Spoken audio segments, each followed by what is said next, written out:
Joining us this week for Bonus Conversations on the Coast is Robert Mankoff, the New Yorker cartoon editor, and he's here to talk about a most remarkable gift book, The Complete Cartoons of the New Yorker, which includes 2 CDs with all 68,647 cartoons ever published in the New Yorker magazine, and the package is put together by Black Dog and Leventhal. Thanks a lot for coming by. Well, it's my pleasure. You know, I think that the first thing I want to do is talk a little bit on how the book came together. It's, you say... Well, it wasn't by chance. No, it says you examined... It wasn't by chance. Those pages did not just fly together accidentally. Every single page of New Yorkers published since 1925, you perused about 400,000 pages. Well, I'm president of this company, the Cartoon Bank, which is also a division of New Yorker. So for many years, I've had an interest in digitizing and archiving these cartoons, and we have over 20,000 of them up on cartoonbank.com, and people buy and license them and do all of that. So that process sort of set the groundwork for having all the cartoons available. Then we went back and we pulled down every magazine, scanned every cartoon, keyworded it, put in the caption, did it all again to make sure it was right, put those on the CDs, and then selected 2004 for the book. And you're rather proud of your work because I think in your foreword or your introduction to the book, you're willing to give, I think, $10 to anybody who can find a cartoon that you left out. That we missed during that period, and 20 if you'll just shut up. I think that's wonderful. That's reasonable. Yeah. Now, there's hush money here, and I think people can collect that if they're a little sharp. You know, the cartoons in the New Yorker are really very, very important. As David Remnick, the editor-in-chief, says, they are essential. They are what readers read first, even though they don't want to admit that. They set the tone of the magazine. They are, in fact, the emblem of the magazine. And as far as I can tell, the longest-running popular comic genre in American life, some 80 years. And all of that's true, which is quite amazing. Right. I mean, when you think about it, we've been doing... the other thing is the cartoons don't exist as a comic supplement to the magazine. They're right there, with everything else. An integral part, section. Yeah. At the early days of the magazine, Harold Ross, who was then the chief, about 8 months after it got started, was heard to say that the New Yorker has been described as the best magazine in the world for a person who cannot read. Well, nothing could be less true now, of course. Yeah. I mean, because it had wonderful, art there from the beginning, although it took really the cartoons quite a while to reach their stride. I'd say about 5 years before we see what we call a classic New Yorker cartoon. Now I think it's for, obviously, for people who read quite a bit. Sure. Maybe a little bit less than in the 1960s, 70s, and 80s when the articles would go on 60 pages, but still they're substantial. And it's for people who think and people who laugh and who laugh with, some foundation of knowledge about what's going on in the world. The other collection process that I think is absolutely fascinating is how you select the cartoons to go in a week's issue. Right. Can you? There's a meeting, and then there's something. You get thousands of cartoons a week. Well, yeah. I mean, from all over. I mean, maybe I look at 500 to 1,000 a week of that, and then eventually get around to see if I can discover new people from all the stuff coming in from the outside. But we try to have a mix of cartoons. Captionless ones that are just basically cartoons that are sort of wise or funny lines, one that need a setting, one in which both the caption and the cartoon have to come together, some that are really completely topical, doing about really that week's news almost, others that are contemporary, the way we live now, others that are, timeless. So we like a mix and also different voices and and different artists. It's not just sort of a gag lottery.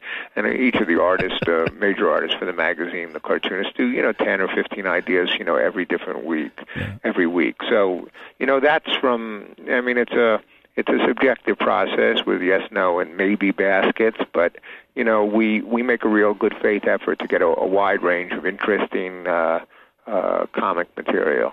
Remnick suggests that there's one objective measure that's used every week he says that the best cartoons are exquisite, explosive devices.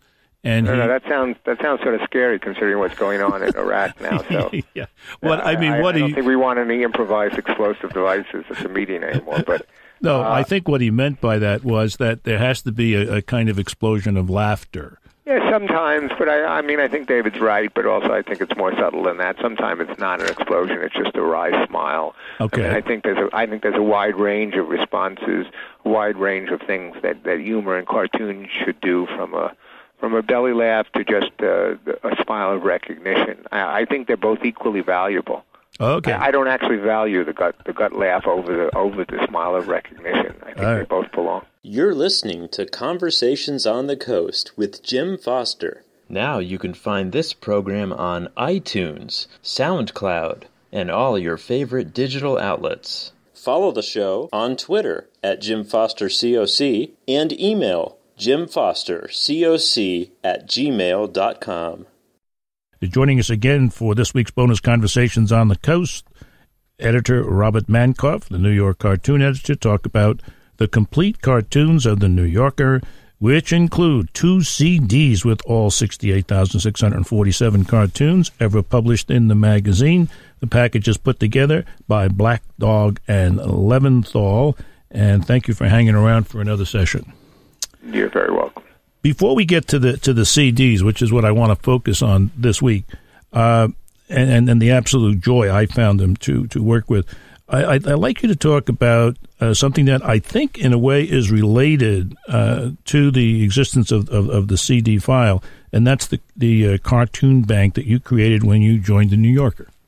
Right. Actually, the Cartoon Bank, cartoonbank.com, which has about 20,000 cartoons up online, dating actually all the way back. It's not all the cartoons on the CDs because, frankly, a lot of them wouldn't be relevant for how people want to use them now. But I actually started that in 1991 with all the cartoons the New Yorker rejected. I went to the New Yorker in 1991 and said, I have this great idea. I have a little background in computers, and I would like to put actually all the cartoons on CDs. That was before the Internet. The New Yorker, a little stuffier then, rejected it. I went and started that company, and then they bought it back from me in 1997. It was successful even with all the New Yorker rejects, which I got from my friends. And plenty of rejects of my own. And so in 1997, I started the process for the New Yorker of scanning, digitizing, and putting online the cartoons. And now the cartoonbank.com has not only New Yorker cartoons, but the covers of the magazine, and it supplies lots and lots of revenue. We basically split the revenue with the artists of the magazine, and it's become a tremendous source of revenue for them. In some cases, individual cartoons have been reprinted so many times that an individual cartoon has earned $100,000 in revenue. Wow. The New Yorker stand cover, the famous New Yorker stand cover, over $1 million was sold of that. So this is a great benefit to the magazine. It makes money for the magazine, but it also supplies a real livelihood for the artists and an asset and even an inheritance. I'm going to go home and start drawing, I think. Yeah. One of the things I forgot to point out is that you know rejection. You are yourself a cartoonist. Right. And many of your cartoons appear in the book and, of course, on the CD. So right. You're very close to that whole very experience. Very close. But I must say it's a lot easier rejecting than being rejected. I guess so.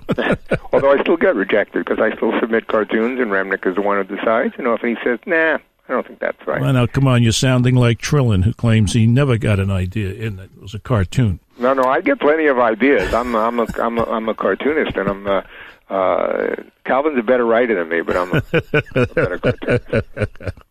I want to get on to the CDs now. Sure.